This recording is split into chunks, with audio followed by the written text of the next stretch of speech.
దేన్ని ఎలా చూడాలో, దేని కోణంలో ఎలా ఉండాలో అలా ఉండాలి. దేవుని బిడ్డ తోట వేసాడు, తోటలోని పండు ఎట్టాడు, ఆ పండుని తినేస్తాను అని అంటే కుదరదు. దాన్ని వద్దన్నాడు. దేవునికి స్తోత్రం.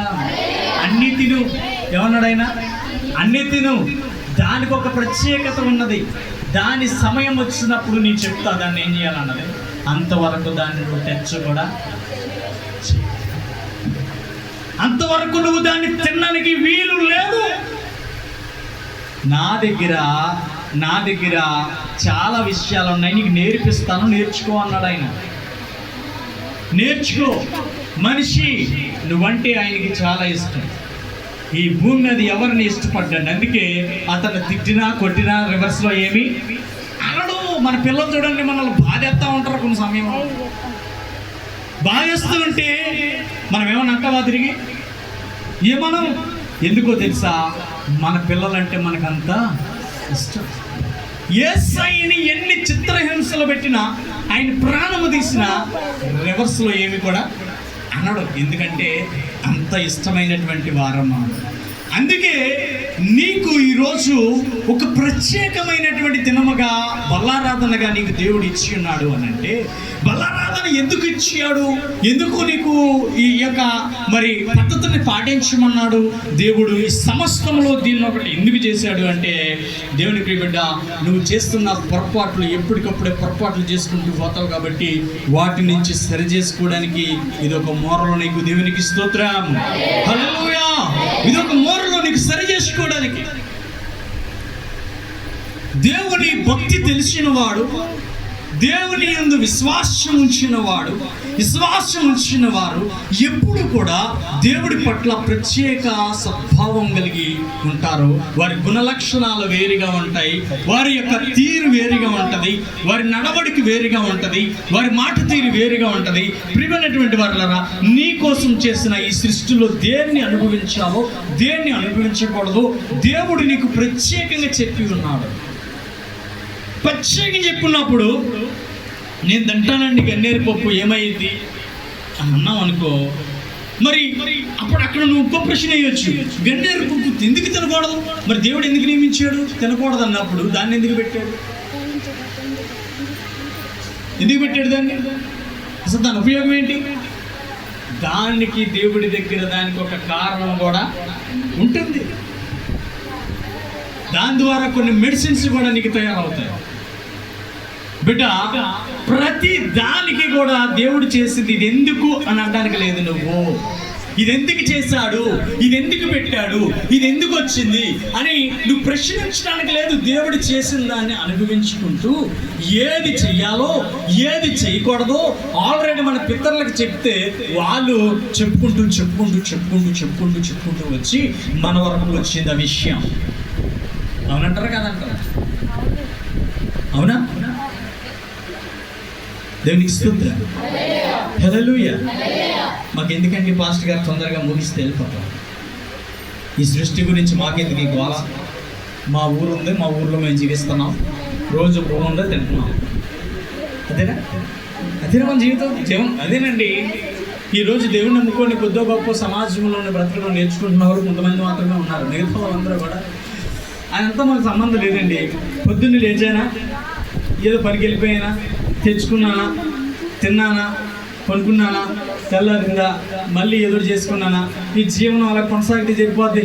ఏదో ఒక రోజు చచ్చిపోతాను అయిపోద్ది. ఇంకొకటి అంటాడు, నేను ఎందుకు అనుభవించడానికే కదా అని. ఎలాగ అనుభవించాలో తెలియదు. వాడి దగ్గర ఉన్న డబ్బు ఆ అనుభవించడంలోని చాలా వ్యత్యాసాన్ని చూసుకొని ఎలాగ అనుభవించాలో తెలియక ఎక్కడికి వెళ్తాడు? 10 రూపాయలు ఉంటే అక్కడికి వెళ్తాడు, కోటికి జిఎస్టీ కట్టడానికి వెళ్తాడు, అక్కడి నుంచి వచ్చేస్తాడు. దేవుని స్తోత్రం.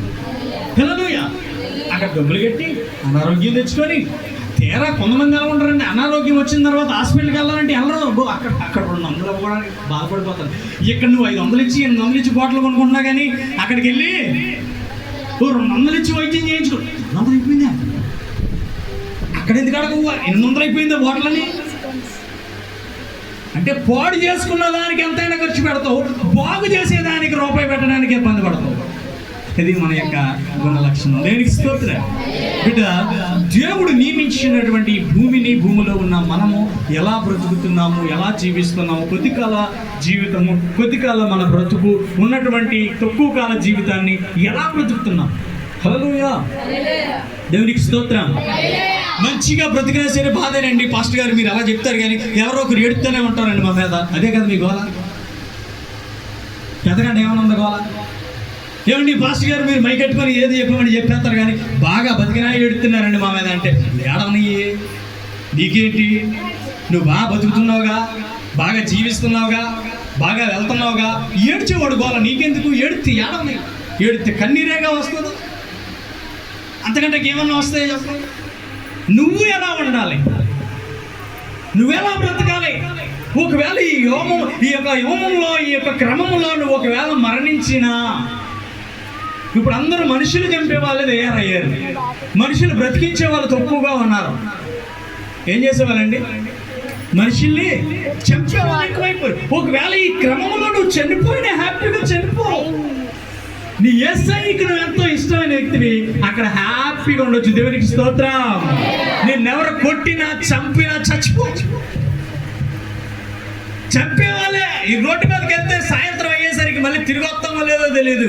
ఇది వరకు పాములు గారి చేసి కానీ బాధ ఉండేది. ఇది వరకు ఏదో ఎద్దుపొడి చేసిందానో, కుక్క గారి చేసిందానో, లది చేసిందానో. ఇప్పుడు కుక్కలు, పాములు, ఎద్దులు మనుషులు అయిపోయారు. దేవునికి స్తోత్రం. వాళ్ళే చంపేస్తున్నారు, అందరూ వాళ్ళే పాడు చేసేస్తున్నారు వ్యవస్థలు. కాబట్టి అలాంటి మనుషుల మధ్యలో నువ్వు బ్రతుకుతున్నావు. నువ్వు మంచిగా బ్రతికినా నిన్ను చంపడానికి రెడీ అవుతారు. ఒకవేళ చచ్చిపోతే హ్యాపీగా చచ్చిపో, దేవుడి దగ్గర సంతోషంగా ఉంటావు. ఎందుకంటే నువ్వు బ్రతికింది రాజాలాగే బ్రతికావు, చచ్చిపోయేది కూడా రాజాలాగే. నువ్వు బ్రతుకున్నప్పుడు ఏ పొలుకుబడి ఉన్నదో నీకు, నువ్వు బ్రతుకున్నప్పుడు ఏ పొలుకుబడి సంపాదించావో, నువ్వు బ్రతుకున్నప్పుడు ఎంత మంచి మనసుతో బ్రతికావో, నువ్వు చనిపోయిన తర్వాత అదే నేమ్ నీకు ఉండిపోద్ది, అదే పేరు నీకు ఉండిపోద్ది. ఆ పేరు మోసుకొని పో నీ వెనకాతల. దేవునికి స్తోత్రం. హల్లెలూయా. పోతా పోతా పోతా ఏమి మోసుకొని పోకు, మంచి పేరుని మోసుకొని పో. ఎలా చచ్చామన్నది ఇంపార్టెంట్ కదా. ఇందాక దావీదు భక్తుడు అదే అంటాడు, ప్రభువా నేను ఎలా చచ్చిపోతాను, నా అంతం ఎలా ఉంటుందో చెప్పయ్యా బాబు, నాకు తెలియట్లేదు అంటున్నాడు. ఏమన్నాడు దావీదు భక్తుడు? ఏమన్నాడండి? ఏమన్నాడు? నా అంతం ఎట్లా ఉంటుందో నాకు గుర్తు చేయి ప్రభువా, నాకు తెలియ ప్రభువా, నీ చిత్తాన్ని చూపించు ప్రభువా అని అంటున్నాడు. నా చుట్టూ శత్రువులేనయ్యా. ఎవరు? ఈయన ఏర్పాటు చేసుకున్న శత్రువులు కాదు. ఒకడున్నాడు చూసావా, సాతాను గాడు, ఆడు ఏర్పాటు చేశాడు. ఎవరు ఏర్పాటు చేసినా బిడ్డ, ఈ సృష్టి దేవుడు చేశాడు. ఈ సృష్టిలో నువ్వు ఉన్నావు, ఈ సృష్టిలో నువ్వు బ్రతుకుతున్నావు. నువ్వు ఎలా చనిపోయావు అన్నది ముఖ్యం కాదు, ఎలాంటి పేరును పట్టుకొని పోయావు. స్తోత్రం. హల్లెలూయా. ఎలాంటి పేరును పట్టుకొని పోతున్నావు నువ్వు వెళ్ళిపోయేటప్పుడు? మంచి గుడ్ విల్. నీ మీద ఒక ముద్ర స్టాంప్ అయిపడాలి, స్టాంప్ అయిపడాలి. స్తోత్రం.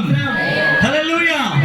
మంచి పేరుతో, మంచి మంచి ఆలోచనలతో నువ్వు వెళ్ళు. ఒకవేళ నీ త్రోవలో ఎవరైనా నిన్ను ఇబ్బంది పడి మాటలు మాట్లాడారా, నన్ను కాదులే యేసయ్యా అని వెళ్ళిపో. దేవునికి స్తోత్రం. హల్లెలూయా. నన్ను కాదులే ప్రభువా, నన్ను కాదు. ఏమనుకోవాలి నువ్వు?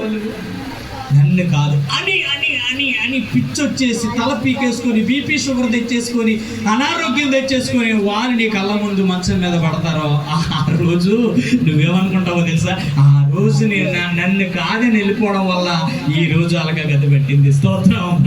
హల్లెలూయా. నిన్ను అంటున్నారని అదే బాధతో బతికితే ఎట్లా? మనిషి లక్షణం ఏంటండి?